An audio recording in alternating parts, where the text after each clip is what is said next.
నమస్తే RTV news కి స్వాగతం। మీ సమస్య పరిష్కారమే మా లక్ష్యం। మీ సమస్యలను వాట్సాప్ చేయండి చాలు 9492726238।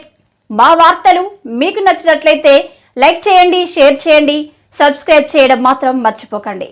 విద్యాసంస్థల్లో బాలికలకు పూర్తి స్థాయిలో రక్షణ కల్పించాలి। ఎస్ఎఫ్ఐ అల్లూరి జిల్లా కార్యదర్శి జీవన కృష్ణ డిమాండ్। రాష్ట్ర వ్యాప్తంగా విద్యాసంస్థల్లో విద్యార్థులకు రక్షణ భద్రత కల్పించాలని రాష్ట్ర కేంద్ర ప్రభుత్వాలను అల్లూరి జిల్లా ఎస్ఎఫ్ఐ కార్యదర్శి జీవన కృష్ణ డిమాండ్ చేశారు। ఈ సందర్భంగా ఆయన మాట్లాడుతూ భారతదేశంలో స్వతంత్రం వచ్చి 76 ఏళ్లు పూర్తయినప్పటికీ పసిపిల్లల నుండి ముసలితనంలో ఉన్న అమ్మ వరకు అగత్యాలు మానభంగాలు జరుగుతూనే ఉన్నాయన్నారు। వీటిపై కేంద్ర రాష్ట్ర ప్రభుత్వాలు చొరవ తీసుకుని మహిళలకు రక్షణ భద్రత కల్పించాలని అన్నారు। హాస్టల్లో విద్యార్థులకు మహిళా టీచర్స్ ని నియమించాలని రాష్ట్ర విద్యాశాఖ మంత్రి లోకేష్ విద్యార్థులకు పూర్తి స్థాయిలో రక్షణ కల్పించాలన్నారు। మణిపూర్లో రోజురోజుకి విద్యాసంస్థల్లో ఉన్న విద్యార్థులపై దాడులు జరుగుతూనే ఉన్నాయని, వెంటనే వాటిని అరికట్టాలని, లేకపోతే విద్యార్థులతో ఉద్యమాలను ఉధృతం చేస్తామని ఎస్ఎఫ్ఐ నేతలు డిమాండ్ చేశారు। ఈ కార్యక్రమంలో ఎస్ఎఫ్ఐ జిల్లా కమిటీ సభ్యులు చిన్నారావు సింహాద్రి మహిళలకు పూర్తి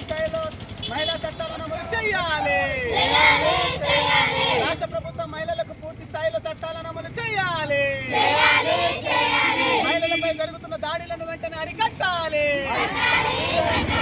మహిళలపై జరుగుతున్న దాడులను వెంటనే అరికట్టే వరకు పోరాడుతాం।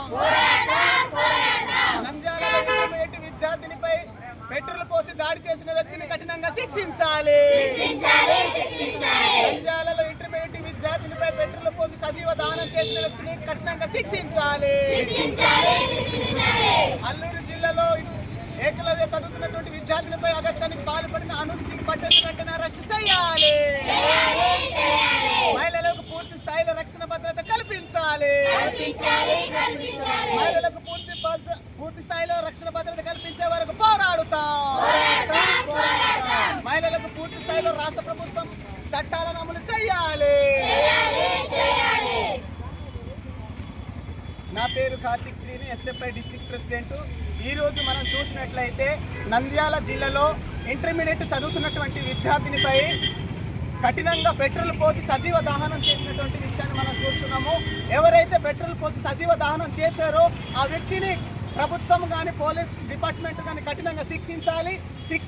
శిక్షించే వరకు ఇలాంటి ఉద్యమాలను మేము ముందుకు తీసుకెళ్తామనేసి ఈ సందర్భంగా మాట్లాడుతున్నాము। అదేవిధంగా అల్లూరు జిల్లాలో కూడా 7వ తరగతి చదువుతున్నటువంటి విద్యార్థినిపై అగత్యానికి పాల్పడినటువంటి అనూప్ సింగ్ పటేల్ ని వెంటనే కఠినమైనటువంటి శిక్ష తీసుకోవాలనేటువంటి విషయాన్ని తెలియజేస్తున్నాము। వెంటనే అనూప్ సింగ్ పటేల్ ని ఎస్సీ ఎస్టీ అట్రాసిటీ కేసు మీద నమోదు చేసి వెంటనే అతనికి జైలు శిక్ష చేయాలనేసి మేము పూర్తి స్థాయిలో ఎస్ఎఫ్ఐగా ఈరోజు డిమాండ్ చేస్తున్నాము। ఈరోజు చూసినట్లయితే మహిళలకు చిన్న పిల్లలు మొదలుకొని ముసలితనం వరకు ఉన్నటువంటి అమ్మ వరకు కూడా ఎక్కడ పడితే అక్కడ మానభంగాలు, రేపులు, అత్యాచారాలు చేస్తున్నటువంటి ఘటన చూస్తున్నాము। వెంటనే కేంద్ర రాష్ట్ర ప్రభుత్వాలు మహిళలపై పూర్తి స్థాయిలో రక్షణ భద్రత కల్పించాలి। రక్షణ భద్రత కల్పించేటువంటి చట్టాలను, హక్కులను వెంటనే మహిళలకు అమలు చేసే వరకు మేము ఎస్ఎఫ్ఐగా పోరాటం చేస్తామని ఈ సందర్భంగా రాష్ట్ర ప్రభుత్వానికి హెచ్చరిస్తున్నాం। నా పేరు పాంగి శైలజ, నేను ఇంటర్మీడియట్ ఫస్ట్ ఇయర్ చదువుతున్నాను। మాది మాకవరము। అసలు మా ఆడవాళ్ళకి ఎక్కడికి వెళ్ళినా మాకు రక్షణ కలిగించట్లేదు। ప్రతి ఒక్కరు ఫస్ట్ మగవాళ్ళు కూడా ఒక ఆడదాని నుంచే వచ్చారనేసి జ్ఞాపకం చేసుకోవాలి। ఫస్ట్ ఆఫ్ ఆల్ మేము కాలేజ్కి వెళ్ళినా, స్కూల్కి వెళ్ళినా, లేకపోతే ఇంటి నుంచి బయటికి రావాలంటేనే మాకు భయం వేస్తుంది।